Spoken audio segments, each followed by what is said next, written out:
Guys, oh, tignan nyo. Ganda ng pagkakaluto, mga chong. Tignan natin yan. Ito muna.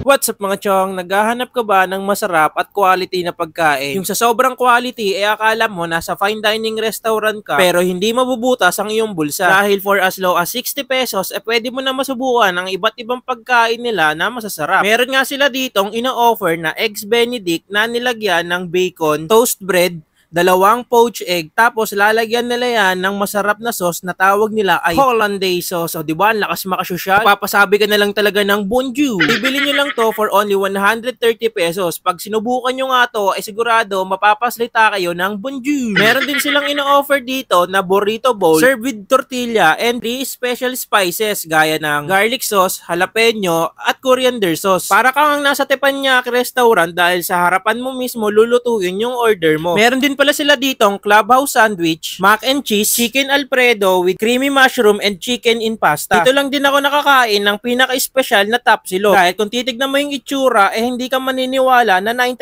pesos lang yan. Ma'am, ano po ba yung mga ino-offer nyo dito? We have Eggs Benedict, Clubhouse, French toast, Chicken Alfredo, and what you call this? Burrito bowl. Sige ma'am, pa-order nga ako ng isang burrito bowl tsaka yung isa nyo pang masarap na pagkain dyan. Okay. Dito lang pala yan sa Cafe Cake Lane, matatagpuan sa 207 P. Santos, Malibay, Pasay City. Nagko-customize nga rin pala sila ng iba't ibang klase ng cake. I-PM nyo lang yung page nila. Ito nga pala yung menu nila, i-check nyo na lang. So, subukan muna natin tong burrito bowl. So, tinuruan ako ni chef. Kuha lang daw ako dito ng mga sauce. Prefer niya daw pag samasamahin eh. So, pag samasamahin na natin. So, lagay natin tong lahat, tong 3 sauces. Yan. Ganyan na niya daw kainin to. Tapos, subo tayo ng isang malaking subo dyan. Tapos, kakagat daw niya to. Ganun pala yun.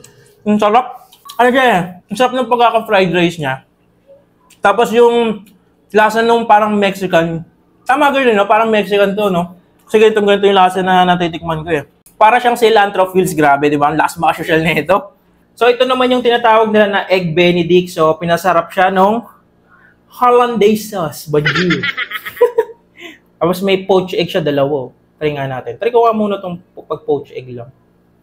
You know, and guys, oh, tignan nyo. Ganda ng pagkakaluto, mga chong. Try na natin yan. Ito muna. Ang sarap maka-New Zealand nito, mga chong. Ang fairness, ang sarap nga talaga ng sauce niya. Nagko-complement dito sa poached egg. Try natin tong may bacon, tapos yung sauce, tapos itong lettuce. Try natin to.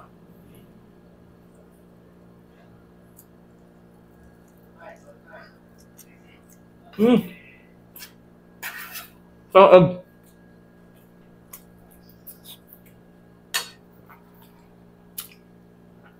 ang sarap nito lalo na pag pang-breakfast. May mga bagay na bagay sa ano, pang breakfast in bed. Panalo. Ito naman yung mac and cheese niya. Kanina pinapanood ko itong lutuin. Sabi ni chef, yung cheese nito is homemade. Sila mismo gumagawa, mga chong. Try na natin, nakaka-excite to. Mahilig ako sa pasta eh. Grabe, wala akong masabi. Magkano nga to? Guys, 90 pesos lang to. Ganito na karami. Tapos ang sarap. Maganda dito. Pag dito ako kumain, naka-aircon ka pa. Oh. Panalo to. Ito naman yung chicken alfredo niya with garlic bread. Try muna natin yung garlic bread niya. Toasted yung labas. Saka lasang-lasa mo talaga yung garlic.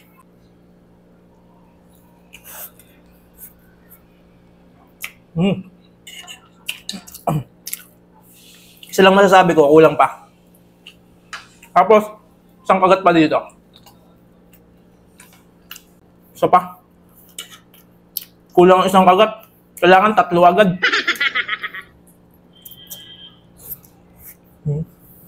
Ito naman yung Bake Mac na natry natin to. Punong-puno rin ng cheese. Ang sarap dun ah. Creamy rin siya. At saka yung lasa niya, grabe. Panalong panalo to. Ito naman yung top silog nila. Sabi ni Baby Girl, not your ordinary tapa. English yun. Patay na natin to. Meron siyang ano, hindi siya yung may kakaiba silang sauce na ginawa para dito sa tapa nila. Tapos yung egg niya, tingnan mo yung tsura ng egg niya. Bonjour. Pangmayaman. Pangmayaman. Bonjour yan. 99 lang to mga chong. Mukha ba 99 presentation nito? Tingnan natin. May naunang kumain sa akin nito, malambot daw eh. Baka chinichika lang ako na nito. Try din natin, syempre. Lagyan natin sa sauce. Oo nga. Malambot nga. Walang halong joke. Malambot. Ang lambot. Malinam-nam yung lasa. Tapos, special daw to eh. Yung rice nila. Hindi daw to yung typical na garlic fried rice. Try nga natin pagka magkasama sila. Biyakin natin yung egg. Yung egg naman, tinamaan ba?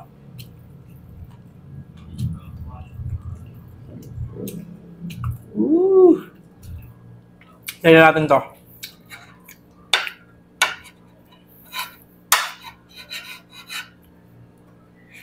Ito ang tinatawag ko na itlog ng mayaman. Yan, ganyan yung itsura ng itlog ng mayaman, ha? Panalo. Yung Clubhouse sandwich nila na 70 pesos lang, napakamura. So nilagyan din nila to ng homemade sauce nila. Try na natin to. Ano? Ang lasa nga ng sauce na ginawa nila. Yung mga pagkain dito, di ko alam ba't ang mumura. Pero sa sarap. Ano pa? Nanalo rin to. Quality. Mura na quality pa. Bale, dito, pag bumili ka naman ng drinks, meron ka ng free na brownies. Pero pag binili mo naman yung brownies separate is 20 pesos lang. Pero napakasarap din ito. Itong coffee, kay Baby Girl to, hindi akin to. Bale, itong store na to is gumagawa sila ng mga customized cake. Kung gusto mo magpagawa, mag-message ka lang dito sa Facebook page na. Try na natin to.